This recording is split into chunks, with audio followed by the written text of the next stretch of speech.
नाज़रीन अहम ख़बर ॾियूं तव्हांखे हैदराबाद मां, जिते बल्दिया थाणे ते ॿिनि धुरियुनि में बुगिया बिरादरी ऐं लिगारी बिरादरी जे विच में झेड़ो थी पियो आहे, जंहिंखां पोइ पुलिस ख़ामोश तमाशाई बणियल आहे। ॿई धुरियूं हिक ॿिए ते थाणे अंदरि हमला करे रहियूं आहिनि, पर पुलिस को बि एक्शन न पई खणे।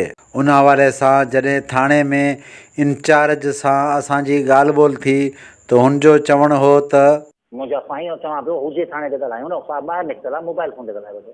मां इहो ई चवां पियो, बंदि न हूंदो हू सेंट्रल जे मोबिलिंग जो नंबर आहे 07300 वारो, इहो ई नंबर आहे न तव्हां वटि? जी जी हाँ, इहो ही नंबर है। ओ अली, इमाम साहब को बुलाना, इमाम साहब को। अली, हेलो, इमाम साहब के फोन पे।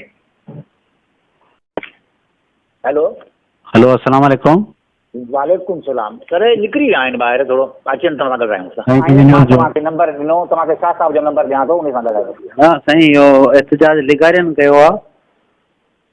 वो भले कन लगा रहे हैं और हमारी जख्मी है, वो हॉस्पिटल में एडमिटेड आहे। शहन उनखे शहन वारनि जे ॿार बि पेट में आहे, उहे एडमिटेड अस्पताल में। साईं, असां बि इहो ई पिया चाहियूं त ॿिन्हिनि धुरियुनि जो मौक़फ़ हुजे त बहितर आहे। मुंहिंजे कज़न जी डेथ थी वई आहे, वञा थो होॾे भाईजान, हींअर आउं कुझु नथो तव्हांखे। दलगीर लिगारी सां राब्तो कयो त हुनजो चवणु हुयो त उते वेठा माइट सां आवाज़ कंदी ते उते पाड़े में बुगिया बिरादरी वेठी आहे। उहे जेके आहिनि हिन सां विड़िया, हिनजे घर ते हमिलो कयूं, घर में पथराव कयूं। छोकिरो हिकिड़ो उन सां ई विड़िया। हिननि मूं ॾे फ़ोन कई, मूं चयो वतां वञी थाणे ते पंहिंजी MC कटराए अचो, अला बहितर कंदो। हीअ विया उते थाणे ते MC कटराइण। छोकिरो हिते मुंहिंजो हितां वरी कासमाबाद उहो मोकिलियमि, उहो वीचारो सादो मुंहिंजो, ॿई ॼणा वञी तव्हां MC कटराए जो।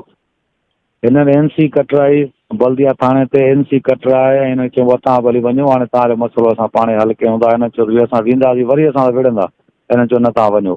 हीअ जीअं वापसि घर पहुता त 3 ॼणा उहे पहिरीं हुआ, वरी 5-7 ॿिया विंगारियूं, 10-12 ॼणा गॾिजी हिननि 2 छोकिरनि सां उहे विड़िया।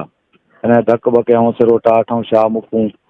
उनखे वरी हिननि छोकिरनि फ़ोन कयो, मूं चयो तव्हां अचो थाणे ते, ऐं बचां थो थाणे ते। वरी असां पहुतासीं थाणे ते उते पहुतासीं, उते हिननि हक़ीक़त कईसीं बाबा असांजी MC कटियल ई ऐं मुखालिफ़ धुरो वरी ॿियो दफ़ो जेको आहे असां ते हमिलो कयो आहे। हा, थाणे जेको आहे सो उहा हक़ीक़त ईअं ई आहे त असां उते 2 कलाक उते वेठा हुआसीं थाणे ते। उते आऊं ऐं शाह साहब, इहो पंहिंजो इमाम शाह जेको आहे, इमाम जुमा शाह सब इंस्पेक्टर, इहो ऐं आऊं उते वेठा हुआसीं, पाण में ॻाल्हाईसीं पियो। हुन चयो शाह साहब खे, मूं चयो छोकिरनि जो मेडिकल जो त असां हिननि खे वठी वञूं ऐं हिन जो मेडिकल करायूं। इहो ॻाल्हाईसीं पियो त एतिरे में हुननि जा जेका मुखालिफ़ धुर हुई, हुननि जी हिकिड़ी माई आई, चए भई असांजी माई सां विड़िया आहिनि, उहो ज़ख़्मी आहे, और रखियो पई, असांखे मेडिकल सर्टिफिकेट ॾिनो। जॾहिं त न हुननि जी MC न की का ॻाल्हि हुई, उन्हनि खे यकदमि साईं ॾिने छा, उन्हनि खे MC ॾिनी, पोइ पंहिंजो MC न मेडिकल सर्टिफिकेट ॾिनई। अस्पताल जे लाइ वरी 2 छोकिरा ॿिया आयसि, चइबो असांखे बि धकु लॻाइनि, वरी उन्हनि खे बि ॾिनई।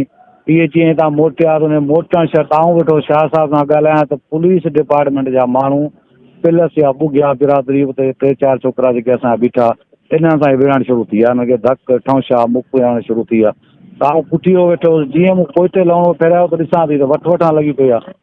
मूं इहो सोचियो त भई हाणे बुगिया ऐं असां वारा छोकिरा इहे पाण में विड़ा हूंदा, त मूं हिननि खे हकूं बकूं ॾिनो, वक़्तु छॾियो, हीअ फसी बसी जहिड़ो न कयो, कहिड़ो तरीक़ो आहे, छो था विड़ो, हीअं आहे। असल में इन में माण्हू या पुलिस जा, हिननि खे इहा ॻाल्हि ॾुखी लॻी त हिन जेको आहे सवार असांखे ॻाल्हायो, जॾहिं तो सभु सिविल एड्रेस में आहे, हिननि असां सां ॻाल्हायो आहे। ऐं उन ते हिन यकदमि गार कढी, हो पंहिंजो शाह साहब सब इंस्पेक्टर चयनि सभिनी खे गार कढी, चयनि सभिनी खे लॉकअप करे छॾियो।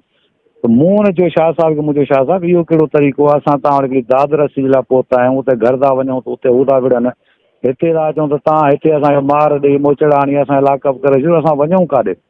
सो थाणे जो जेको मसइलो आहे, सो थाणे वारो मसइलो ईअं ई थी आहे। असांजा हींअर बि छोकिरा उते लॉकअप में पिया आहिनि, जेके धकी आहिनि।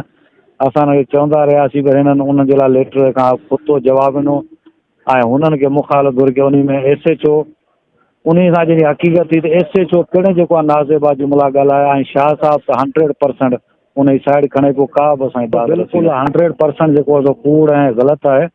जंहिं ते इल्ज़ाम हणनि पिया फर्ज़ंद आहे मुंहिंजो, जेको लॉ करे जो, लॉ जे फाइनल ईयर जो स्टूडेंट आहे ऐं उहो लॉ कंदो आहे, त असां जेको आहे सो बिल्कुलु लीगल प्रोसेस खे ओबे कंदा आहियूं। असां में इहा ॻाल्हि ई न आहे जो असां कंहिंसां बदकलामी कयूं या कहिड़े क़िस्म जो, पर असल में असांखे पाण ॻाल्हि सम्झ में नथी अचे त पुलिस डिपार्टमेंट हुननि सां एतिरे क़दुरु छो पियो वहे।